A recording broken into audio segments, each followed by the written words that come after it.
आदिपुस्तक 41 पर्व। अनंतर संपूर्ण 2 वर्ष शेषे फारो एही स्वप्न देखिले, देख से नदी कूल ठिया हुई अछंती। आउ देख नदी भितरु 7टी हृष्टपुष्ट सुंदर गोरु उठी नल तृण मध्य चरिबाकू लागिले।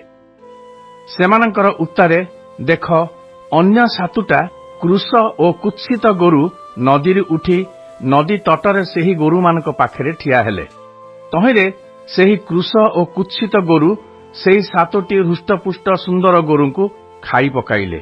एपरि समय फारोंकर निद्रा भंग हैला।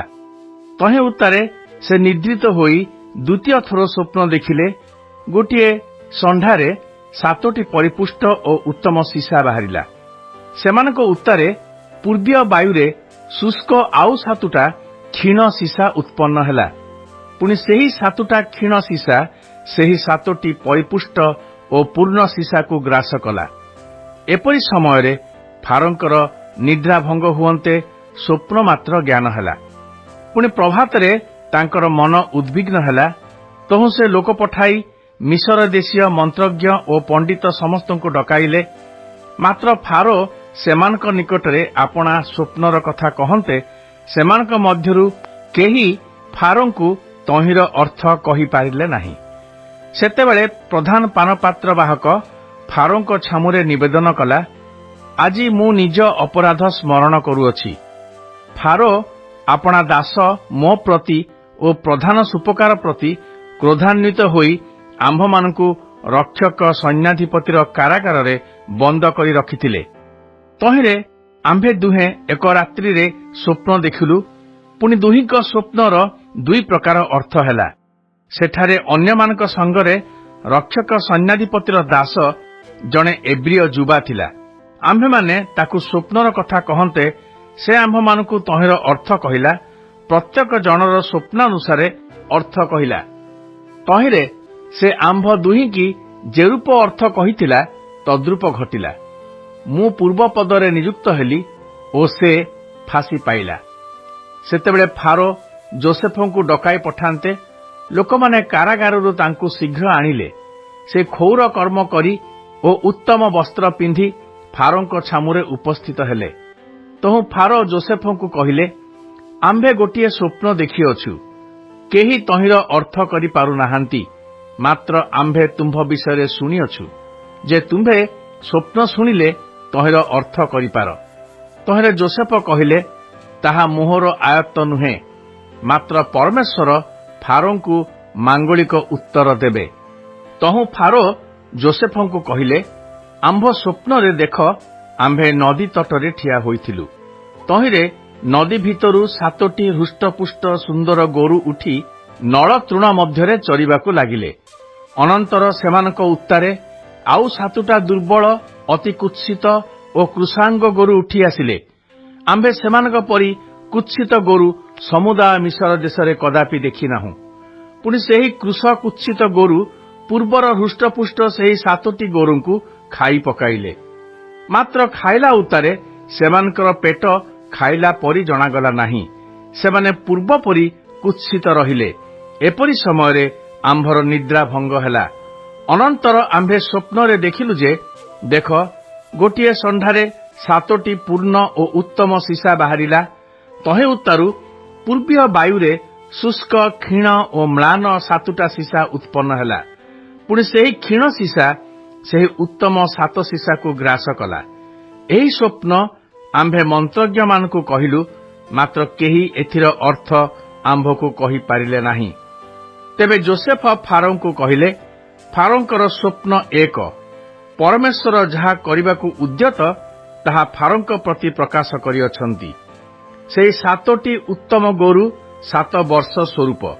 पुणी सेही 7टी उत्तम सीसा मध्य 7 वर्ष स्वरूप स्वप्न एकमात्र।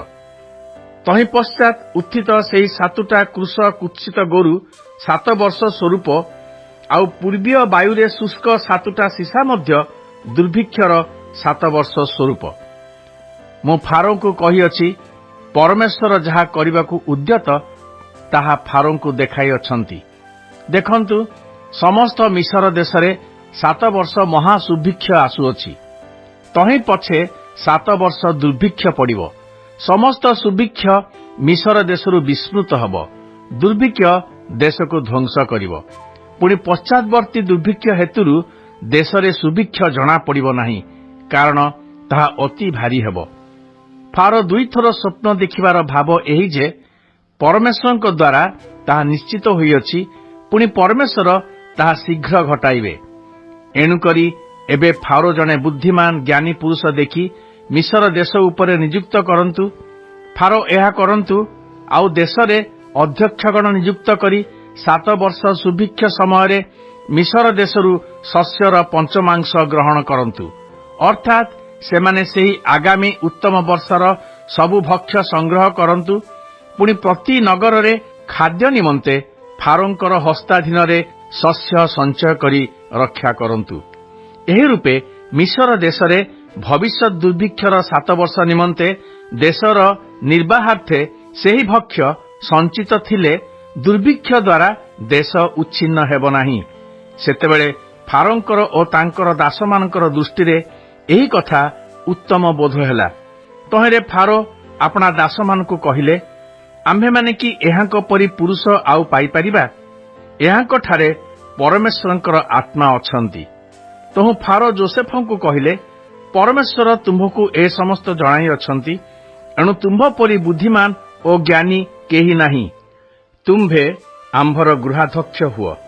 ଆମ୍ଭର ସମସ୍ତ ପ୍ରଜା ତୁମ୍ଭର ବାକ୍ୟ ଶିରୋଧାର୍ଯ୍ୟ କରିବେ। କେବଳ ସିଂହାସନରେ ଆମ୍ଭେ ତୁମ୍ଭଠାରୁ ବଡ଼ ଥିବା। ଫାରୋ ଯୋସେଫଙ୍କୁ ଆହୁରି କହିଲେ, ଦେଖ, ଆମ୍ଭେ ତୁମ୍ଭକୁ ସମୁଦାୟ ମିଶର ଦେଶ ଉପରେ ନିଯୁକ୍ତ କଲୁ।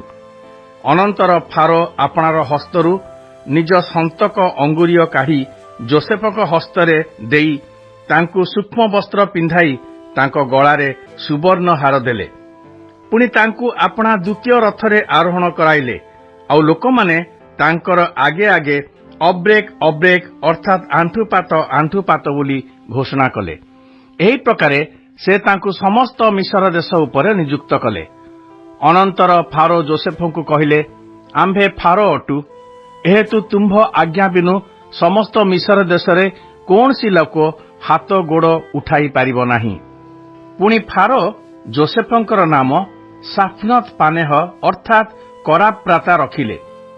ପୁଣି ଓନ୍ ନଗର ନିବାସୀ ପଟିଫର ନାମକ ଯାଜକର ଆସ୍ନତ୍ ନାମ୍ନୀ କନ୍ୟା ସହିତ ତାଙ୍କର ବିବାହ ଦେଲେ। ଅନନ୍ତର ଯୋସେଫ ସମୁଦାୟ ମିଶର ଦେଶରେ ଗମନାଗମନ କରିବାକୁ ଲାଗିଲେ। ଯୋସେଫ 30 ବର୍ଷ ବୟସ ସମୟରେ ମିଶ୍ରୀୟ ରାଜା ଫାରୋଙ୍କ ଛାମୁରେ ଠିଆ ହୋଇଥିଲେ। ତଦନନ୍ତର ଯୋସେଫ ଫାରୋଙ୍କ ନିକଟରୁ ପ୍ରସ୍ଥାନ କରି ମିଶର ଦେଶର ସର୍ବତ୍ର ଭ୍ରମଣ କଲେ। ଏଥିଉତ୍ତାରୁ ସେହି ସୁଭିକ୍ଷର 7 ବର୍ଷ ଭୂମିରେ ଅପାର ଅପାର ଶସ୍ୟ ଉତ୍ପନ୍ନ ହେଲା। ଯୋସେଫ ସେହି 7 ବର୍ଷରେ ମିଶର ଦେଶରେ ଉତ୍ପନ୍ନ ସକଳ ଶସ୍ୟ ସଂଗ୍ରହ କରି ପ୍ରତି ନଗରରେ ସଞ୍ଚୟ କଲେ। ପୁଣି ଯେଉଁ ଯେଉଁ ନଗରର ଚାରିଆଡ଼ ଭୂମିରେ ଯେତେ ଶସ୍ୟ ଉତ୍ପନ୍ନ ହେଲା, ତାହା ସବୁ ସେହି ନଗରରେ ସଞ୍ଚୟ କଲେ। ଏହି ପ୍ରକାରେ ଯୋସେଫ ସମୁଦ୍ରର ବାଲି ପରି ଏତେ ବହୁଳ ଶସ୍ୟ ସଂଗ୍ରହ କଲେ ଯେ ତାହା ଆଉ ମାପିଲେ ନାହିଁ, କାରଣ ତାହା ଅପରିମେୟ ଥିଲା। ଆଉ ଦୁର୍ଭିକ୍ଷ ବର୍ଷ ପୂର୍ବରେ ଯୋସେଫଙ୍କର 2 ପୁତ୍ର ଜାତ ହୋଇଥିଲେ। ଓନ୍ ନଗର ନିବାସୀ ପଟିଫୋର ଯାଜକର ଆସନତ୍ ନାମ୍ନୀ କନ୍ୟା ସେମାନଙ୍କୁ ଜନ୍ମ କରିଥିଲା। ତହିଁରେ ଯୋସେଫ ଜ୍ୟେଷ୍ଠର ନାମ ମନସ୍ସୀ ଅର୍ଥାତ୍ ବିସ୍ମୃତି ରଖିଲେ, କାରଣ ସେ କହିଲେ, ପରମେଶ୍ୱର ମୋହର ସମସ୍ତ କ୍ଲେଶର ଓ ନିଜ ପିତୃଗୃହର ବିସ୍ମୃତି ଜନ୍ମାଇ ଅଛନ୍ତି। ପୁଣି ଦ୍ୱିତୀୟ ପୁତ୍ରର ନାମ ଇଫ୍ରାଇମ୍ ଅର୍ଥାତ୍ ଫଳବାନ ରଖିଲେ, କାରଣ ସେ କହିଲେ, ମୋହର ଦୁଃଖ ଭୋଗର ଦେଶରେ ପରମେଶ୍ୱର ମୋତେ ଫଳବାନ କରିଅଛନ୍ତି। ଅନନ୍ତର ମିଶର ଦେଶରେ ଘଟିତ ସୁଭିକ୍ଷର 7 ବର୍ଷ ଶେଷ ହେଲା। ପୁଣି ଯୋସେଫଙ୍କର ବାକ୍ୟାନୁସାରେ ଦୁର୍ଭିକ୍ଷର 7 ବର୍ଷର ଆରମ୍ଭ ହେଲା। ତହିଁରେ ଅନ୍ୟ ସମସ୍ତ ଦେଶରେ ଦୁର୍ଭିକ୍ଷ ପଡ଼ିଲା, ମାତ୍ର ସମୁଦାୟ ମିଶର ଦେଶରେ ଆହାର ଥିଲା। ପୁଣି ସମୁଦାୟ ମିଶର ଦେଶରେ ଦୁର୍ଭିକ୍ଷ ପଡ଼ନ୍ତେ ପ୍ରଜାମାନେ ଆହାର ନିମନ୍ତେ ଫାରୋଙ୍କ ନିକଟରେ ଡକା ପକାଇଲେ। ତହିଁରେ ଫାରୋ ସମସ୍ତ ମିଶ୍ରୀୟ ଲୋକଙ୍କୁ କହିଲେ, ତୁମ୍ଭେମାନେ ଯୋସେଫ ନିକଟକୁ ଯାଅ, ସେ ଯାହା କହନ୍ତି ତାହା କର। ସେତେବେଳେ ସର୍ବଦେଶରେ ଦୁର୍ଭିକ୍ଷ ହୁଅନ୍ତେ ଯୋସେଫ ସବୁ ସ୍ଥାନର ଗୋଲା ଫିଟାଇ ମିଶ୍ରୀୟମାନଙ୍କୁ ଶସ୍ୟ ବିକ୍ରୟ କରିବାକୁ ଲାଗିଲେ। ତଥାପି ମିଶର ଦେଶରେ ଦୁର୍ଭିକ୍ଷ ପ୍ରବଳ ହେଲା। ପୁଣି ସର୍ବଦେଶୀୟ ଲୋକମାନେ ମିଶର ଦେଶରେ ଶସ୍ୟ କିଣିବା ପାଇଁ ଯୋସେଫଙ୍କ ନିକଟକୁ ଆସିଲେ, ଯେହେତୁ ସବୁ ଦେଶରେ ଦୁର୍ଭିକ୍ଷ ପ୍ରବଳ ଥିଲା।